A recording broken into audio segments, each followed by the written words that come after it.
Okay, so this is the graph on the notes that I gave you today that we did not have time to go over. So I printed this out big so that I could write on it and you could see it. So this should be the first one on your notes.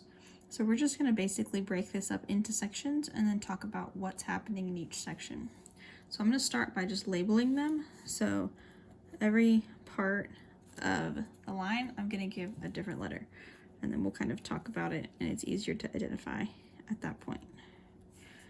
So that's going to be C. That's just like the point where it crosses the axis. This is D, E, F, G, H. I, again, is this point where it crosses the axis, and then J. So I'll write what I can next to the letters, and if we need to go up a little bit, we will do that. So this might be easier if you like label the letters and then on a piece of paper, a separate sheet of paper, you can like take some notes as we go. So first of all, keep in mind this is a velocity time graph. So the values on the axis here are telling you how fast and in which direction you're going. Anything with a positive velocity, we're going to assume you're going left and right. So we're going to assume everything that's a positive velocity is going to be to the right, and everything with a negative velocity is going to be to the left. So I'm just going to describe in each section, which direction is it going? Is it getting faster or slower? What is the acceleration, if there is one? And then also we might talk about where you are in some of the pieces. So looking at section A, we can see that we have a flat line. What the flat line tells us is our slope is 0, because if you have rise over run and your rise is 0, doesn't matter how long the line is, it's going to be a slope of 0, which means acceleration in that section is 0. If the acceleration is 0, what that tells you is that you're moving at a constant speed.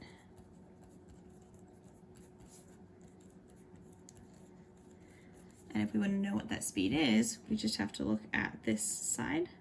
So it's going 3 meters per second. Do that arrow.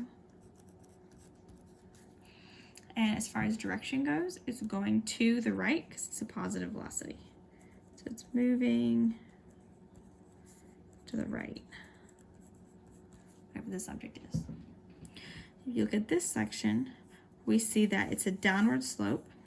So the downward slope tells us the direction of the acceleration, and we can actually calculate the acceleration to figure out the value. So we can do rise, which is -3, over run, which is 3. Now, quick note, this has every line being a value of 1. That is not always true. So if you do rise over run being 3 over 3, make sure that this is actually 3 and this is actually 3, not that like this is by 5s or 10s or something like that. So your acceleration for this section is going to be -1 meters per second squared. So that's how quickly the speed is changing. So the speed is slowing down 1 meter per second every second. So after 1 second, it's going 2. After 2 seconds, it's going 1, and so on. So the direction that it's moving, because my value is still positive, means it's moving to the right. So moving right. The acceleration is -1 meter per second. So if it's a positive velocity and a negative acceleration, that means it's slowing down.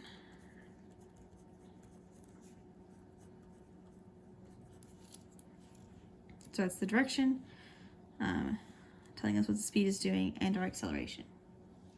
Now at point C, we'll see that that velocity is 0. If the velocity is 0, that means it's stopped.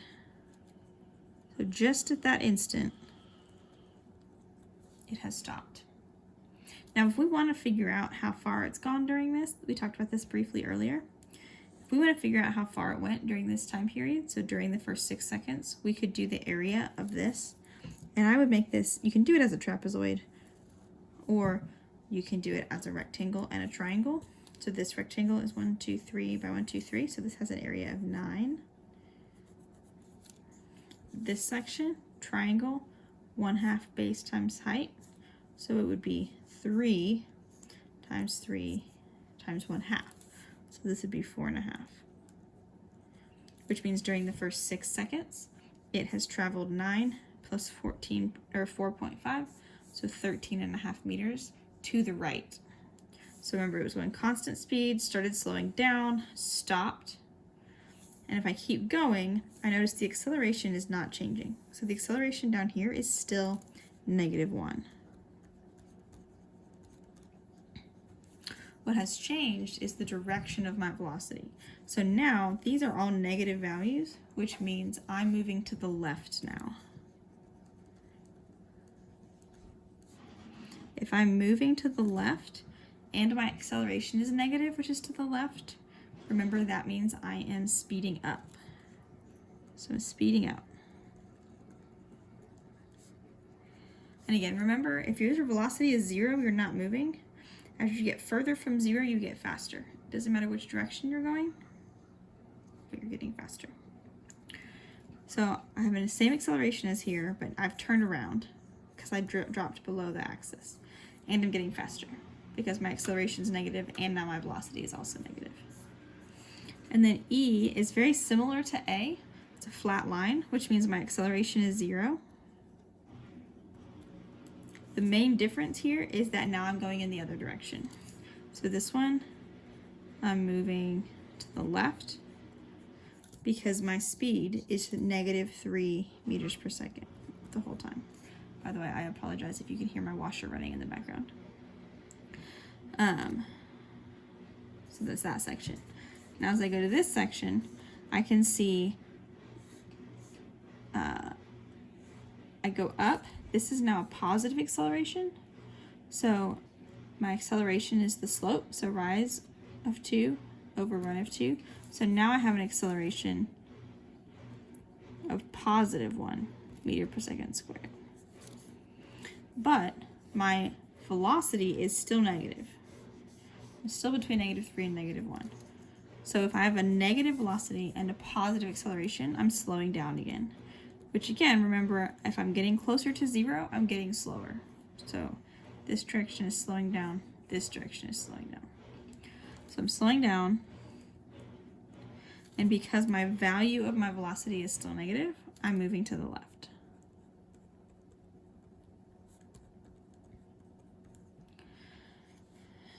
And then in G, same basic thing as E, you have no acceleration again.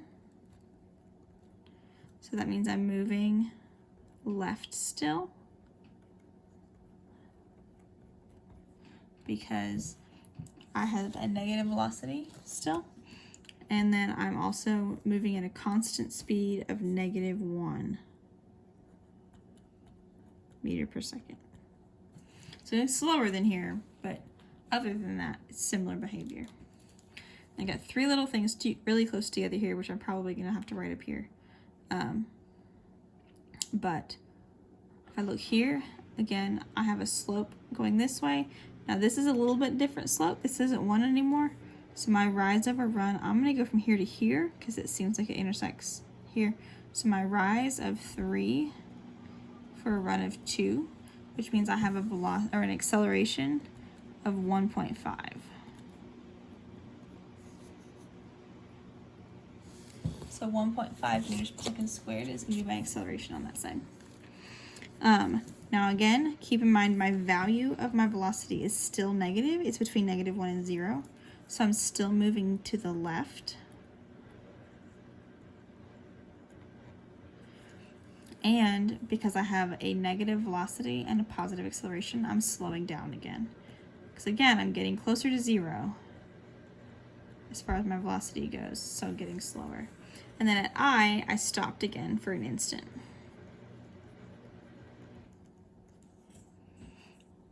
And then at J, I now have a positive velocity and a positive acceleration. The acceleration is still 1.5. And now my velocity is positive, so I'm moving right again. And I'm going from 0 to 2 meters per second squared, or meters per second. So I'm speeding up.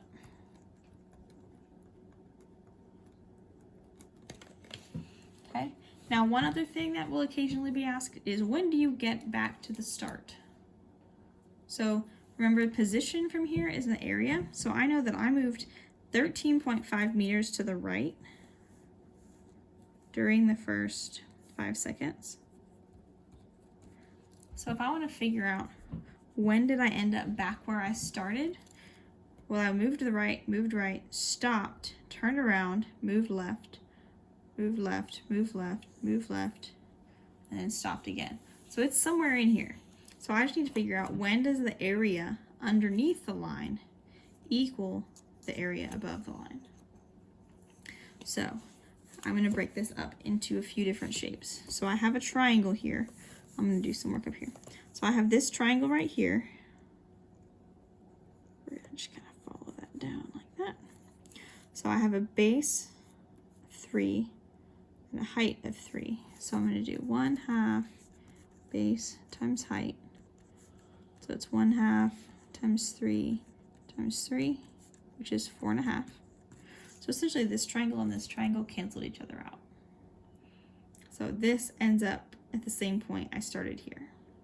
So then I have to go over here. So I've got 4.5 meters from this triangle. And then I do 9 more meters. Well, if I look here, at this next rectangle, I have a 3 by 3 rectangle again. So I've got another 9 meters there. So that means right here, I'm back where I started.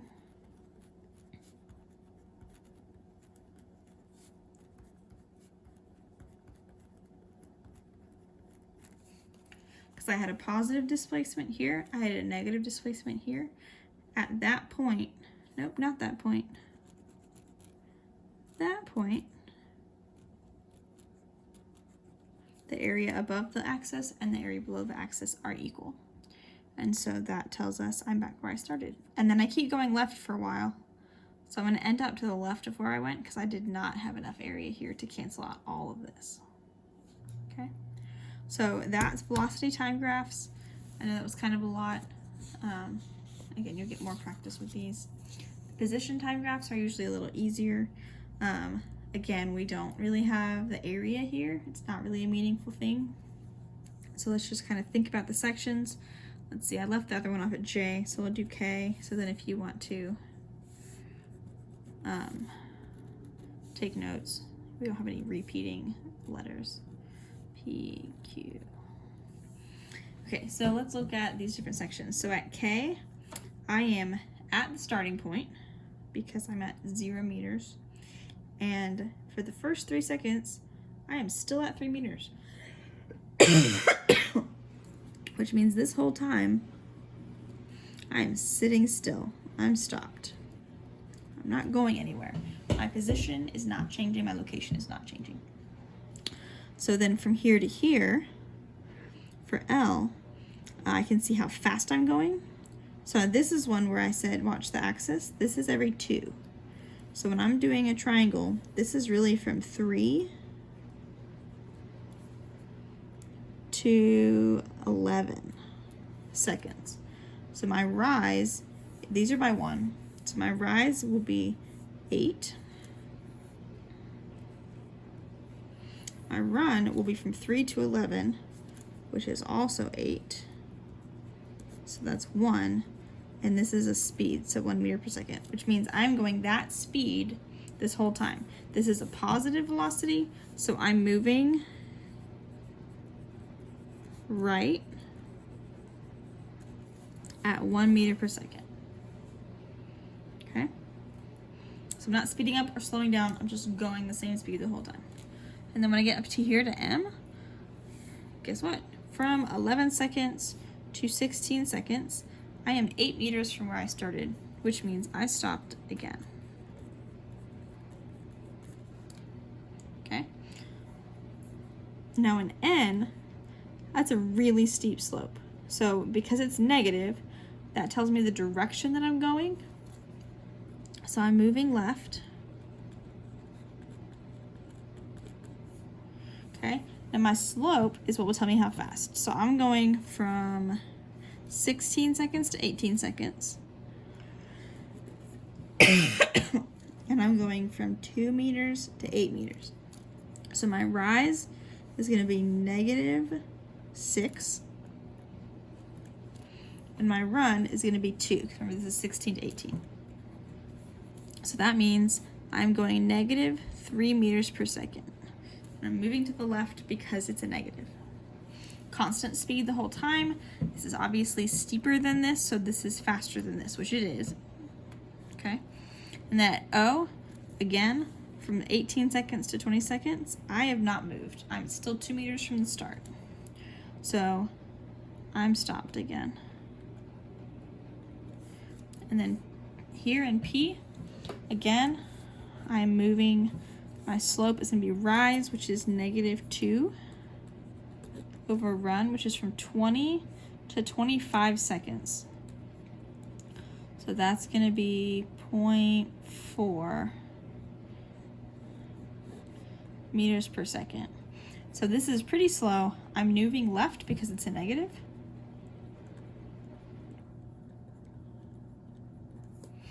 And then at Q, I am both stopped.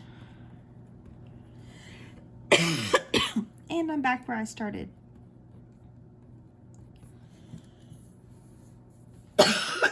Sorry. So I'm stopped at the start. So hopefully it helped a little bit. Sorry. And do a little more practice as we go. And I will see you guys next week.